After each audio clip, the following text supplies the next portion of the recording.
नमस्कार। आज अगर मार्केट का रुख करें तो आपको पता चल जाएगा कि मार्केट में अच्छी खासी मूव आ रही है। बहुत तगड़े न्यूज़ है। बहुत सारे स्टॉक में इन डेप्थ आपको बताने वाला हूँ। बहुत अच्छा खासा एनालिसिस करने की कोशिश करूंगा क्योंकि 2 दिन अपनी मुलाकात नहीं हुई है। इस वजह से मेरा मानना यह है कि आज थोड़ा एक्स्ट्रा टाइम इस वीडियो के ऊपर हम स्पेंड करते हैं, बट वो वर्थ होगा क्योंकि उतने डीप में हम जाने ही वाले हैं। ओवरऑल निफ्टी के बारे में हम बात करें तो समवेयर अराउंड कल के क्लोजिंग से 40 पॉइंट ऊपर अभी नजर आ रहा है। 60-70 पॉइंट के आसपास वो ऊपर था पहले, बट धीरे धीरे अब फिर से नीचे आता हुआ नजर आ रहा है। ओपनिंग से सीधा रेड कैंडल अभी बन रही है, बट फिर भी वो सस्टेनेबल कैंडल ऐसे मुझे लगता है। आगे जाके क्या होगा I don't know. Somewhere around 1 बजने के आसपास मैं अभी वीडियो शूट कर रहा हूँ। तो अप्रोक्सीमेटली अभी बैंक निफ्टी अगर आप देखो तो 100 पॉइंट डाउन है कल के क्लोजिंग से, बट निफ्टी 40 पॉइंट्स ऊपर है। ओवरऑल बहुत अच्छा खासा इंपैक्ट मार्केट के ऊपर नजर आ रहा है, जो कि हमने सैटरडे को डिस्कस किया था कि मार्केट में एक गैप अप ओपनिंग मिल सकता है अंटिल एंड अनलेस कोई बड़ी बैड न्यूज मार्केट में ना आए। और न्यूज वैसे भी कोई नहीं थी, वो भी हमने डिस्कस किया था। सडनली कुछ आए तो ही गड़बड़ हो सकता है, अदरवाइज गैप अप तो तय होगा। वही हुआ है। ग्लोबली आज यूएस मार्केट ग्रीन ही हमें देखने मिले। उसके साथ साथ पॉवेल का स्पीच आने वाला है आने वाले हफ्ते में। इस हफ्ते में जो भी वो बात करेंगे उसके ऊपर बहुत कुछ निर्भर करने वाला है। इस बार भी मुझे लगता है पॉवेल ने कुछ ना कुछ बोलना चाहिए, अच्छा खासा डिसअपॉइंट नहीं करना चाहिए। क्योंकि अगर रेट कट की अनाउंसमेंट हो जाती है ना तो मजा आ जाएगा। जापानीज मार्केट हमें 500 पॉइंट समवेयर अराउंड 1% से डाउन नजर आया है। यूरोपियन मार्केट अभी स्टेबल है। उसके साथ साथ 22 अगस्त को कांग्रेस पार्टी एक बहुत बड़ा प्रोटेस्ट करने वाली है। नेशनल वाइड इनका ये प्रोटेस्ट होगा। यहाँ पे वो बात करेंगे, डिस्कस करेंगे, लोगों तक पहुंचाएंगे कि सेबी में गड़बड़ी चल रही है। अदानी उनके साथ मिले हुए, हिंडनबर्ग केस को उठाएंगे, उसका बहुत बड़ा ड्रामा होगा। अब उनका क्लियर डिमांड सामने आ रहा है कि माधवीपुरी बुच को हटा दो उनके पद से और उनका पद रिप्लेस होना चाहिए दूसरे किसी इंसान के साथ। अब सिंपल लॉजिक ये समझ लेना आप कि वहां पे जो भी चल रहा है ये क्लियरली पॉलिटिकल एंगल तो है ही, बट उनकी डिमांड जो है वो सही है या गलत है वो आप मुझे कमेंट बॉक्स में बताना। चेयरपर्सन को चेंज करने की मुझे तो पता नहीं है, चेयरपर्सन को चेंज करने की ये जो मांग हो रही है वो सही है या गलत है। क्योंकि मेरे हिसाब से ना, मैं अब ये सब्जेक्ट बाजू हटा दो, कभी कभार बदलाव बहुत ज़्यादा ज़रूरी होते हैं। जब तक बदलाव नहीं होते तब तक विकास नहीं होता। 2 तरह के लोग होते हैं। आपने स्कूल में भी देखा होगा, कंपनी में भी देखा होगा, जनरल पॉलिटिशियंस के साथ जो लोग होते हैं उनके यहाँ भी देखा होगा कि सिर्फ आगे आगे करने वाले कुछ लोग होते हैं और कुछ लोग जेन्युइनली कंस्ट्रक्टिव काम करने वाले लोग होते हैं। मतलब क्या है, कुछ लोग सिर्फ दिखावा करते हैं कि वो दिखाएंगे मैं काम कर रहा हूँ। कुछ बच्चे होते हैं ना अगले बेंच पे बैठते हैं, वो बहुत ज्यादा दिखावा करते हैं मुझे बहुत कुछ आता है। तो उस प्रकार के कुछ लोग होते हैं और कुछ लोग होते हैं जेन्युइनली काम करते हैं। सो जेन्युइनली काम करने वाले लोग होने चाहिए हर एक जगह पे। सिर्फ जो दिखावा करने वाले लोग होते हैं, सिर्फ लाइमलाइट में रहने वाले जो लोग होते हैं, कुछ नहीं कर सकते, ये मेरा मानना है। मारुति सुजुकी 850 करोड़ का उनको झटका लग सकता है, कंपनी ने बोल दिया है। एक प्रेस रिलीज उन्होंने ले ली है। बहुत सारे लोग उसको निगेटिवली पोर्ट्रे कर रहे हैं। इसीलिए बहुत सारे लोग जो मुझे बोलते हैं ना कि सर आप सिर्फ न्यूज कवर किया करो, ज्यादा मत बोला करो, ये बोलने की जरूरत होती है क्योंकि तब तक लोगों को क्लियर नहीं होगा। अगर मैं आपको बोल दूंगा कि 850 करोड़ का झटका लगने वाला है, ये हेडलाइन है, और मारुति सुजुकी के 850 करोड़ के प्रॉफिट मार्जिन गायब हो जाएंगे, सब लोग बोलेंगे भाई साहब अब तो स्टॉक गिरेगा, बेचने लग जाओगे। अब ये रियल फैक्ट है क्या? बिल्कुल भी नहीं है। 850 करोड़ उनके जाएंगे, बट कैसे जाएंगे कि उन्होंने जो म्यूचुअल फंड्स में इन्वेस्टमेंट करी है, जो भी long term capital gain tax, short term capital gain tax, उसमें जो भी चेंजेस करे गए उसकी वजह से उनको ये झटका लगने वाला है। इसका मतलब जो पहले उनको समझो 500 करोड़ भरने वाले थे या 1000 करोड़ भरने वाले थे या 2000 करोड़ भरने वाले थे, उनमें एक 850 करोड़ एक्स्ट्रा भरना पड़ेगा। एग्जैक्ट अमाउंट क्या है आई डोंट नो। सिंपल है कि गवर्नमेंट ने टैक्स बढ़ा दिया, इसके लिए उनकी लायबिलिटी बढ़ गई, बट जो कमाया उसके ऊपर ही इनको भरना पड़ेगा, ये समझ लेना। इसीलिए कोई भी बड़ा नेगेटिव इंपैक्ट स्टॉक पे नहीं होना चाहिए। और जो भी ये टैक्स भरने वाले हैं, कहां पे भरने वाले हैं? उनके इन्वेस्टमेंट के ऊपर भरने वाले हैं। अब ये एक्स्ट्रा चार्ज उनको उनके प्रोडक्शन पे या सेल्स पे बिल्कुल भी नहीं लगने वाला। सो डरने वाली कोई भी बात नहीं है। ये थोड़ा सा आपको समझना चाहिए, क्योंकि इसकी क्लैरिटी नहीं होगी ना तो स्टॉक मार्केट में बिल्कुल भी हम पैसा नहीं कमा सकते। मास्काउ डॉक 77% क्रैश होगा, सीधा आएगा 1165 के ऊपर, ये बोला है आईसीआईसीआई सिक्योरिटीज ने। उनके प्रॉफिट मार्जिन ड्रॉप हो जाएंगे, EBITDA ड्रॉप हो जाएगा, बहुत अच्छी खासी ऑर्डर आगे जाके देखने नहीं मिलेगी 3 साल के बाद, इसीलिए स्टॉक गिरेगा, आएगा 1150, मतलब 1165 के ऊपर, चलो बेच दो। बेचोगे? इसीलिए जरूरी होता है एनालिसिस, क्योंकि अगर आप देखो ना आईसीआईसीआई के कुछ रिपोर्ट्स देखो, टोटली फेल हो चुके हैं। उनकी माला मैं आपको बता सकता हूं कि जो रिपोर्ट्स उन्होंने दिए थे। अब 100 बार बोलता हूं कि कोई भी एनालिस्ट परफेक्ट नहीं होता। अगर मैं बोलता हूं ना कोई स्टॉक ऊपर जाएगा या नीचे जाएगा, मैं कभी किसी को रिकमेंडेशन बिल्कुल नहीं देता। बट जो भी मेरा एनालिसिस है वो गलत हो सकता है, बट एनालिसिस करते वक्त कुछ मर्यादा होनी चाहिए, कुछ लिमिटेशंस होनी चाहिए, कुछ प्रॉपर गाइडलाइंस होनी चाहिए कि मैं बोल रहा हूं ये स्टॉक ऊपर जा सकता है, नीचे जा सकता है, कितना जा सकता है, 5%, 10%। चलो बढ़ने वाला है तो ये मल्टी बैगर हो सकता है लॉन्ग टर्म में, 10 साल में, 15 साल में। रीजन बिहाइंड दैट, ये XYZ स्टॉक में इतनी ज्यादा ग्रोथ आ रही है। कोई स्टॉक परफॉर्म नहीं कर रहा है क्योंकि ये सेक्टर खराब हो जाएगा, इस सेक्टर के खराब होने की वजह से इनके प्रॉफिट मार्जिन ड्रॉप होते जाएंगे, सेक्टर ग्रोइंग नहीं है, इसीलिए सेक्टर खराब हो जाएगा और धीरे धीरे ये स्टॉक भी नीचे आने लगेगा। और कहां तक आएगा I don't know, that is called analysis. तुम बोलते हो 77% क्रैश होगा, कहां से भाई साहब क्रैश होगा? इनका मानना यह है, मुझे हंसी आती है ऐसे रिपोर्ट देखने के बाद। अगर आपको चाहिए माझगांव डॉक और बाकी जिन जिन स्टॉक का इन्होंने नाम लिया है, गार्डन रिच पैड वगैरह जो भी है, वो सारे स्टॉक में कवर करूंगा बड़ा वीडियो बना के। आपको पता चल जाएगा कि कुछ ना कुछ मिसलीड किया जा रहा है, मिसगाइड किया जा रहा है, या कुछ ना कुछ गलत तरीके से आपके सामने रखा जा रहा है, जो कि बिल्कुल भी नहीं रखना चाहिए। एक सिंपल मेरा क्वेश्चन है, 4-5 हजार वाला स्टॉक, एग्जैक्ट प्राइस मैं आपको बता दूं, मेरे सामने चार्ट भी खुला है, मैं आपको बता भी सकता हूँ। 4758, मतलब इसने हाई जो बनाया था 5800 इसने क्रॉस किया था। लगभग 6000 रुपए वाला स्टॉक आप भाई साहब बोल रहे हो 1100 रुपए में आ जाएगा? एक कौन सा लॉजिक है? चलो ठीक है, आप किसी चिंदी कंपनी के बारे में बोल रहे हो, मैं मान जाऊंगा। एक बहुत बड़ी कंपनी है, रेप्यूटेड कंपनी, गवर्नमेंट वाली कंपनी, जिसके पास ऑर्डर है, प्रूवन स्ट्रेटजीज है, प्रूवन बिजनेस है, और वो लॉन्ग टर्म में सस्टेनेबल बिजनेस है, उस बिजनेस को आप बोल रहे हो 77 क्रैश हो जाएगा? किस लॉजिक से बोल रहे हो? अब सिंपल मैं ये आपसे बात पूछना चाहता हूँ, क्या डिफेंस इक्विपमेंट बनने बंद हो जाएंगे? यहां से सब जगह पे बुद्ध की नीति चलेगी या भगवान महावीर की नीति चलेगी? चलो सब जगह पे शांतता होगी, कोई किसी से झगड़ा नहीं करेगा, कोई किसी से थोड़ा भी उलझेगा नहीं, ऐसा पॉसिबल है? बिल्कुल नहीं है। अगर आप कंपेयर करो पुराने जमाने से अभी के जमाने में, तो हर एक देश के बीच टेंशन बढ़ रही है।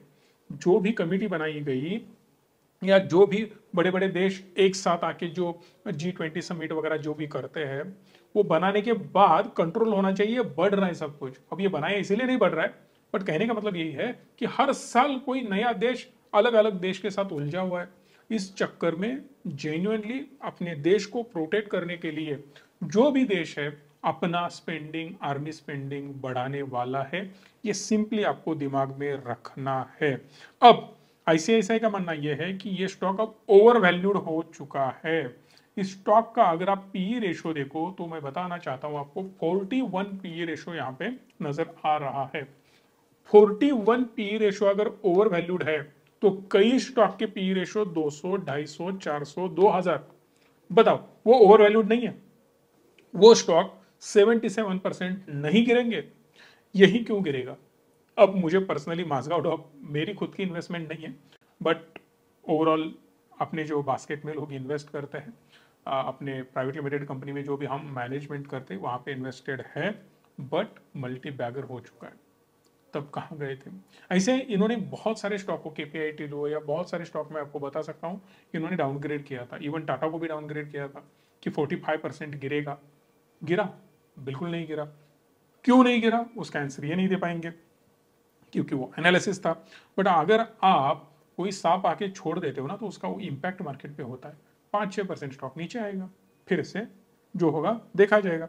टोटल कंपनी के पास ऑर्डर जो है ना, अभी ऑर्डर बुक 36,800 करोड़ की ऑर्डर पड़ी हुई है 2027 तक।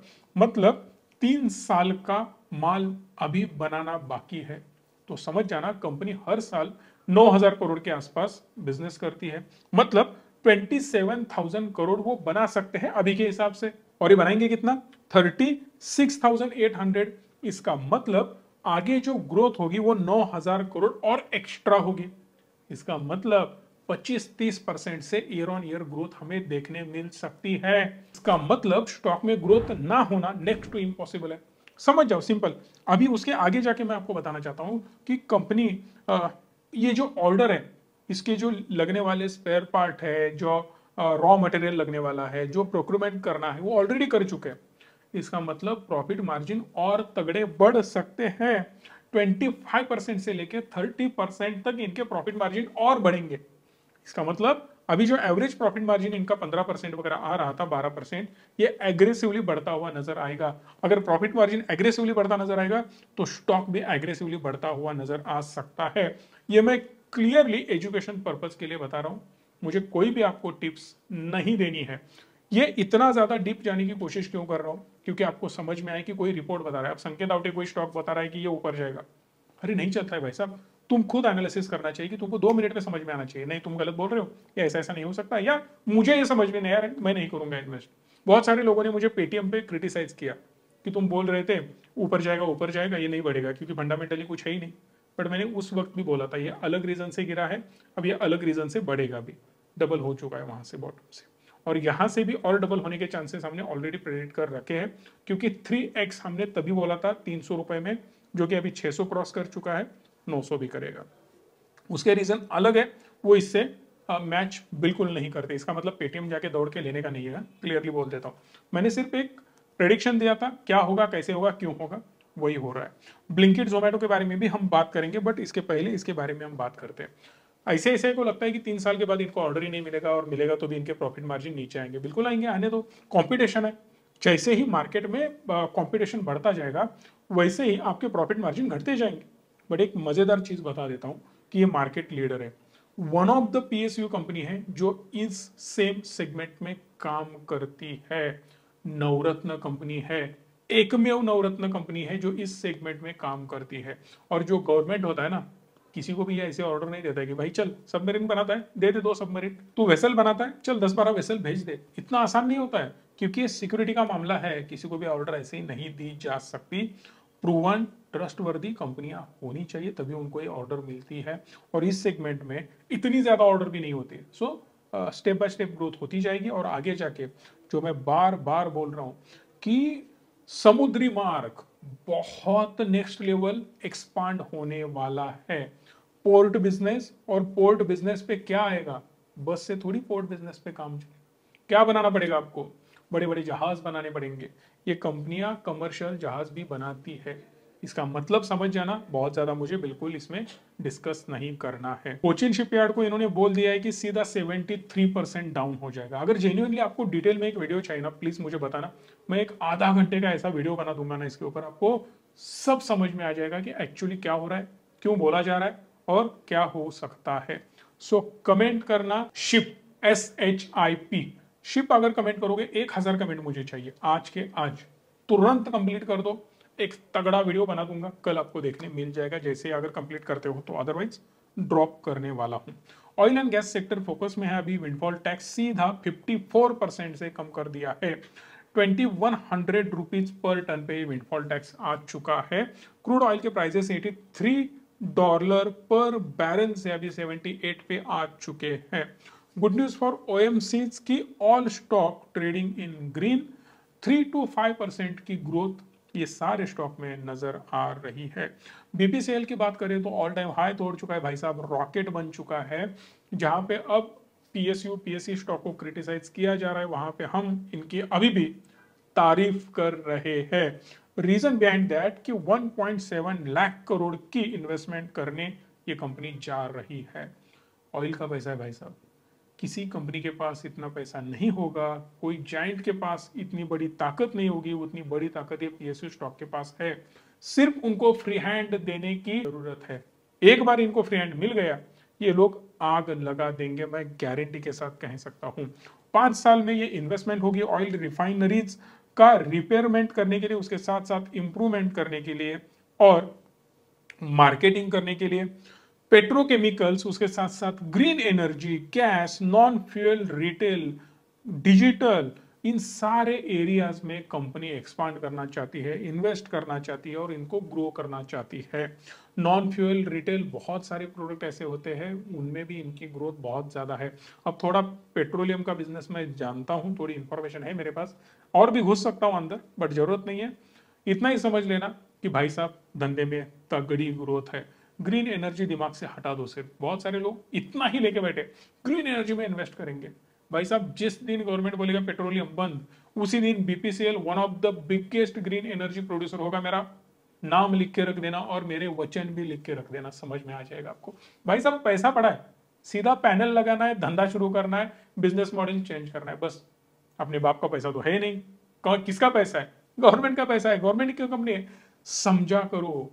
अगर सीधा हम बोलेंगे ना नहीं ये कंपनी में मजा नहीं है, इतना आसान नहीं भाई साहब, क्योंकि लाखों करोड़ का मार्केट कैप लेके कंपनियां बैठी है। इसका मतलब बहुत तगड़ा पैसा है इनके पास, और ये सिंपल बिजनेस है कि इसके बिना आप जीवित नहीं रह सकते। बिना पेट्रोल डीजल का चल ही नहीं सकता है संसार। अपना देश बिना पेट्रोल डीजल का इधर से उधर नहीं हो सकता है, ये समझ लेना। उसके साथ साथ 49,000 करोड़ पेट्रोकेमिकल रिफाइनरी सेटअप भी कंपनी लगाने वाली है, जो हमने ऑलरेडी एक बार डिस्कस भी किया था।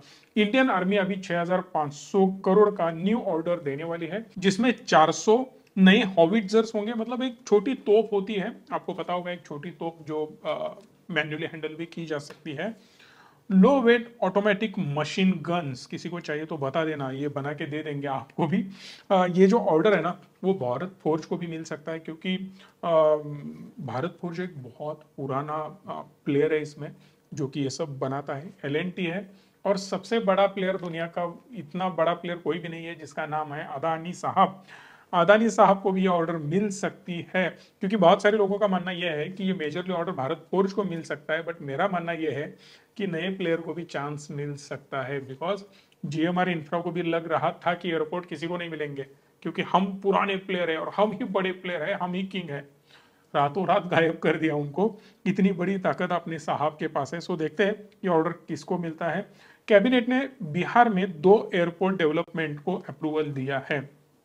बिहार पे खर्चा बहुत ज्यादा चल रहा है भाई साहब। अदानी इंटरप्राइजेस को में भी इसका फायदा हो सकता है। कल्पतरु प्रोजेक्ट्स, एक बार स्टॉक को जाके देख लेना, समझ में आ जाएगा। जीएमआर के बारे में बहुत बार हमने डिस्कस किया है, और अदानी इंटरप्राइजेस के बारे में बात करने की जरूरत भी नहीं है। बट कल्पतरु और जीएमआर दोनों को भी एक बार देख लेना। कल्पतरु थोड़ा मुझे बेटर लगता है फंडामेंटली, जीएमआर में थोड़ा 19-20 है, बट फिर भी जीएमआर की ग्रोथ हो रही है और होती रहेगी। क्यों होगी, इसके ऊपर हमने कम से कम 10-15 मिनट बातें करी हैं लास्ट टाइम। जीक्यूजी भी घुस चुका है इसमें, बहुत तगड़े प्लेयर बड़े बड़े पैसा इनको दे चुके हैं। जोमेटो की न्यूज है, 300 पार होने के चांसेस अब लग रहे हैं। कम से कम जोमेटो तो कर सकता है, ऐसे लग रहा है। अब देखते हैं जोमेटो कर सकता है क्या 300 पार, क्योंकि यूबीएस ने अब एक सुपर बुलिश है इसके ऊपर। उनका मानना है कि 320 सीट्स की बात नहीं कर रहा हूं, 320 पे पहुंच सकता है नंबर, क्योंकि अच्छे क्वार्टरली रिजल्ट इनके आ सकते हैं। और मैं बार बार बोल रहा हूं, इनका किंग मेकर एक ही है, ब्लिंकिट। जोमेटो फूड डिलीवरी भूल जाओ भाई साहब, मैं एक ही बोलता हूँ बिजनेस है ब्लिंकिट। जितना पैसा मांगोगे दे दूंगा इन्वेस्टमेंट के लिए। ब्लिंकिट का एक नया स्टॉक होना चाहिए, तगड़ा पैसा लगा सकता हूँ मैं। इतनी ज्यादा ग्रोथ मुझे ब्लिंकिट में नजर आती है। इसके लिए जोमेटो में जाके पैसा लगाओ, बिल्कुल नहीं मैं बोल रहा हूँ, सिर्फ एक बिजनेस पॉइंट ऑफ व्यू से मैं बोल रहा हूँ। ई कॉमर्स में जीएमवी अगर आप इसका देखो ना, तो आपको समझ में आ जाएगा। तो 20 से 30% से बढ़ रहा है, या बढ़ने के चांसेस हमें नजर आ सकते हैं टिल फाइनेंशियल ईयर 2028। अब इतनी ज्यादा ग्रोथ अगर होने वाली है, तो समझ जाना स्टॉक क्या हो सकता है। बट फूड डिलीवरी में सिर्फ 3% की ग्रोथ उनको नजर आ रही है, जो मैं बार बार बोल रहा हूं। और फूड डिलीवरी में 3% की ग्रोथ मतलब आप और ज्यादा घाटे में जाओगे। सिंपली समझ जाना, इन्फ्लेशन बढ़ रहा है 6% से, और तुम्हारी ग्रोथ 3% से हो रही है, इसका मतलब तुम वाट लगा रहे हो, कोई फायदा नहीं है। जो ऑलरेडी लॉस कर रहे हो, और तगड़ा लॉस बढ़ता नजर आएगा आपका। ये सिंपल लॉजिक है। जोमेटो ग्रॉस ऑर्डर वैल्यू उनकी बढ़ सकती है, या बढ़ चुकी है, आप बोल सकते हो 53% से Q1 में। इसका रीजन है ब्लिंकिट का जीएमवी। जीएमवी बिफोर रक्षाबंधन कम था, जो रक्षाबंधन के बाद बहुत ज्यादा बढ़ रहा है। रसगुल्ले, गुलाब जामुन तगड़े लेवल पे सेल हो रहे हैं। उसके साथ साथ अगर आपको पता ना हो तो एक बात आपको मैं बता दूं कि आज तक का सबसे हाईएस्ट सेल ब्लिंकिट ने चॉकलेट में कर दिया है। कुछ मेटा हो जाए साला, ये कुछ मेटा हो जाए, इस वजह से हर एक फंक्शंस में लोगों को लग रहा है कि जो हम काजू कतली वगैरह ये सारी चीजें खाते हैं ना, ये अपने तबीयत के लिए खराब है और बेटर है चॉकलेट्स। दिमाग से निकाल दो, काजू कतली आज भी आराम से खा सकते हो आप as compared to chocolate. Chocolate आपको जितना बर्बाद नहीं करेगा उतना आपको 5% भी इफेक्ट काजू कतली से नहीं होगा। रीजन बिहाइंड दैट, उसमें ड्राई फ्रूट्स है जो आपके तबीयत के लिए भी सही है। बहुत सारे लोगों को लगता है कि जिसमें चीनी वो खराब है। काजू कतली में जितनी चीनी नहीं उतनी उससे ज्यादा चीनी अब चॉकलेट्स में होती है। थोड़ा हम भी इसमें घुसने की कोशिश कर रहे हैं, काजू कतली बनाने में नहीं, क्या होता है क्या नहीं होता है, इंग्रेडिएंट्स क्या होते हैं, ये थोड़ा थोड़ा हम भी सोचने की कोशिश कर रहे हैं। सो इंडियन चीजों को प्रमोट करो, इंडियन मिठाई को प्रमोट करो। ये ऐसे चॉकलेट्स वगैरह खा के कुछ मीठा हो जाए, कोई मतलब नहीं है। क्यों बता रहा हूं? क्योंकि आज है रक्षाबंधन। सो पहले सबको रक्षाबंधन की शुभकामनाएं। सबका आज का दिन बढ़िया होगा ऐसे मुझे लगता है, और होना भी चाहिए क्योंकि मार्केट भी बढ़िया काम कर रहा है। और जो भी स्टॉक मैंने बातें करी थी पहले, सारे स्टॉक जाके एक बार देख लेना। बहुत सारे लोग बात कर रहे थे एक स्टॉक के बारे में जिसका नाम है प्रतिका ऑटो। डरने वाली बात नहीं है भाई साहब, थोड़ा दिन जाने दो, फिर बात करेंगे उस स्टॉक के ऊपर भी। अभी कुछ कमेंट्स मैं बिल्कुल भी नहीं करना चाहता। आज निर्मला सीतारामन जी ने सरकारी बैंक्स के साथ एक मीटिंग अरेंज की है। वहां पे बातें होंगी डिजिटल सिस्टम्स के ऊपर, इंक्रीजिंग नेट प्रॉफिट्स के ऊपर, और उसके साथ साथ सेल्स और डिपॉजिट के ऊपर भी। अब निर्मला सीतारामन जी जल्द से जल्द इसके ऊपर काम करेंगी और बैंक्स को सीधा रॉकेट बना देंगे ऐसे मुझे लगता है।